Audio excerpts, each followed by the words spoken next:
Hoje iremos discutir a importância do carvão mineral na produção de energia mundial, assim como a crescente procura nos últimos 10 anos por esse tipo de matéria-prima não renovável e os impactos ecológicos e também humanos na extração desse tipo de produto, desse tipo de combustível. Eu trouxe aqui um infográfico muito procurado na internet sobre esse assunto, um infográfico que traz um panorama geral sobre um determinado assunto. É uma ferramenta interessante porque aloca várias informações cruciais para o entendimento do assunto nessa busca pelo conhecimento. Então o infográfico ele começa relatando o seguinte: reservas enormes, preços baixos e estáveis e uma grande procura chinesa. Apesar dos crescentes investimentos em energia limpa, o carvão voltou com tudo. Usado para produzir vapor na Revolução Industrial, no século XVIII, hoje ele serve para gerar energia e alimentar a indústria siderúrgica. E com enormes impactos ambientais e humanos, o carvão tem a mineração mais poluente e perigosa do mundo. O planeta ainda vai sentir saudades do período do petróleo. Você percebe aqui a evolução no consumo de carvão no mundo. Perceba que isso está crescente nos últimos 20 ou 10 anos, para ser mais preciso. Aqui embaixo mostra-se a evolução do consumo em números reais, em porcentagens reais. Em 1870, auge da primeira revolução industrial, você tinha que 97% da energia mundial advinha de produtos ligados à queima do carvão. Em 1970, auge do petróleo, esse percentual caiu para 13%. No entanto, nas décadas que se seguiram, nos anos que se seguiram, o petróleo acabou sofrendo grandes baixas. Primeiro houve a primeira problemática do petróleo nos anos 70. Segundo fator da queda do consumo de petróleo no mundo é a questão de que os países, os maiores produtores, estão ligados em algum tipo de questão, algum tipo de conflito militar. E também o petróleo de superfície, esse que é mais fácil ser coletado, ele também, de certa forma, ele está acabando. Não o petróleo em si está acabando, mas o petróleo de superfície, aquele mais simples de ser captado, esse sim está passando por grandes baixas. Então o petróleo residente ainda, aquele mais profundo, que é mais caro e mais difícil de ser extraído. Então em 2010, 27% da energia mundial já advinha de produtos ligados à queima do petróleo, de usinas ligadas, de termoelétricas ligadas à queima do carvão mineral. E o interessante é que estatísticas estudos mostram que em 2030 o consumo de carvão irá superar o consumo de petróleo no mundo. Agora, qual a problemática disso? O que isso vai impactar? Entenda a questão dos poluentes que cada um gera. O carvão, o gás natural, por exemplo, ele gera 21% de toda a sua queima, gera 21% de poluentes. Enquanto o petróleo gera 43% de poluentes. O carvão torna-se um dos mais poluentes porque 66% é gerado em relação a poluentes. Agora isso aqui é puxado normalmente por quem? Quem está tendo o maior consumo de carvão no mundo, a maior produção? A China. A China está tendo essa crescente procura pelo carvão, primeiro porque tem as maiores reservas, e segundo para alimentar suas grandes termoelétricas na busca do seu imenso crescimento industrial. Interessante, você nota aqui os valores, você percebe que a China, em relação ao segundo e o terceiro colocado na produção e consumo de carvão mineral no mundo, ela está muito à frente. E perceba que ela produz mais do que consome. A diferença entre a produção e o consumo ela vende. Sobretudo aqui, para o Brasil. O Ceará compra carvão chinês para alimentar a termoelétrica do Pecém, por exemplo.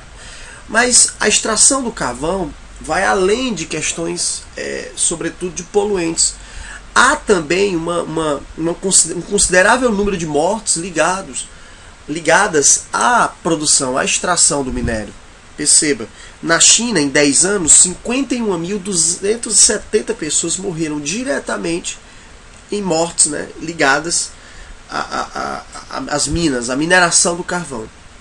Na Índia, no mesmo período, foram 1.279 mortes. E nos Estados Unidos, 227. Mas esse número é um tanto enganoso, porque nos anos 60, anos 70, nos Estados Unidos, a morte ligada a esse processo, o número de mortes, era para lá de 2.000, como você pode ver aqui no pôster. Agora, como eles vão morrer? Normalmente, desabamento das minas, explosões, incêndios, ou sobretudo a própria inalação do gás. E aqui você observa aonde o carvão mineral ele se encontra. O problema é que para extrair esse minério aqui, há necessidade de você acabar com a mata, acabar com todo o solo aqui, acabar com toda a vegetação. Trago para vocês áreas que foram devastadas por isso. Observe aqui, ó, como a área ficou após a extração do minério. Desértica.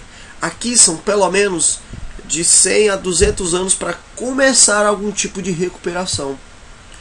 Outra área específica, olha como é que fica o local no momento da extração do tal minério. Aqui eu trago também o funcionamento básico da usina. Você tem aqui a extração do minério. Essa extração ela acaba sendo levada por caminhões até depósitos. Aqui você tem uma esteira para levar o carvão, levar o combustível até a queima dele, até o processo de queima, até a fornalha. A queima disso, o calor produzido nessa queima é levado para serpentinas, onde você tem água. Essa água entra em estado de vapor. Esse vapor movimenta a turbina, gerando energia cinética.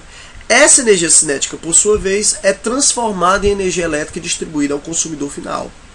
O interessante é que esse vapor, parte dele acaba passando por um condensador para retornar para o estado líquido, é devolvido a um rio, aonde novamente é utilizado aqui na caldeira.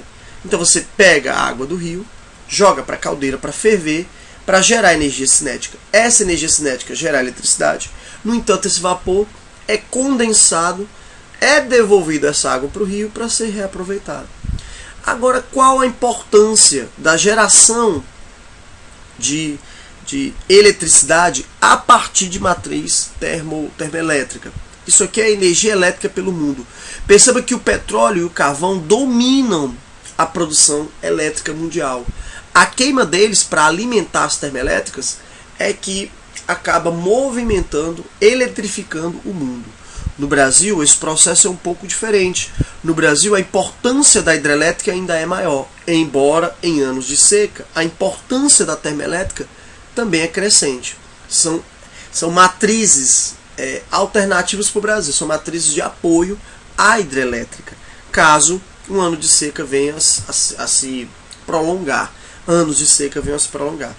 E só para finalizar, é interessante um pequeno vídeo que a revista Galileu fez, uma pequena animação em relação aos processos de eletricidade do mundo.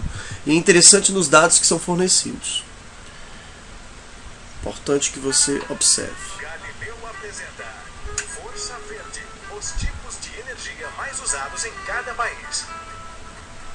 Os países que mais gastaram com energia verde em proporção ao PIB nos últimos 20 anos foram Islândia, Paraguai, Butão, Armênia e Eslováquia. A energia obtida pela biomassa está engatinhando no Uruguai, Dinamarca e Brasil. Ela ainda representa pouco no total de energia produzida nesses países. Falando em Dinamarca, o vento faz diferença por lá. O país é o que mais depende de energia eólica do mundo. Ela representa 19% de sua eletricidade. A polêmica energia nuclear é considerada energia verde por emitir pouco gás carbônico. Ela representa 76% da eletricidade produzida na França. Isso faz com que os franceses sejam os maiores exportadores de energia elétrica do mundo. Já a força da água é a única fonte de energia elétrica do Paraguai. E quem contribui para isso é a usina de Itaipu. No Brasil, a hidrelétrica também é a fonte mais importante. Representa 80% de nossa produção de eletricidade. As termoelétricas ainda dominam. São as principais fontes de China, Argentina, Japão e Estados Unidos. Nem parece, mas a China é campeã mundial de produção de energia eólica. Só que isso não é nada perto de sua geração de eletricidade em termoelétricas e hidrelétricas. Mais curioso ainda é que os países ricos, que vivem reclamando de terem que pagar a conta da produção de energias verdes, investem o mesmo que os pobres em fontes de energia mais ecológicas.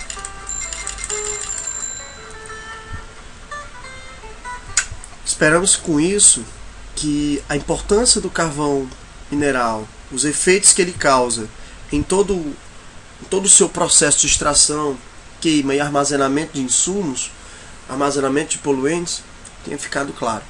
Um abraço e até a próxima.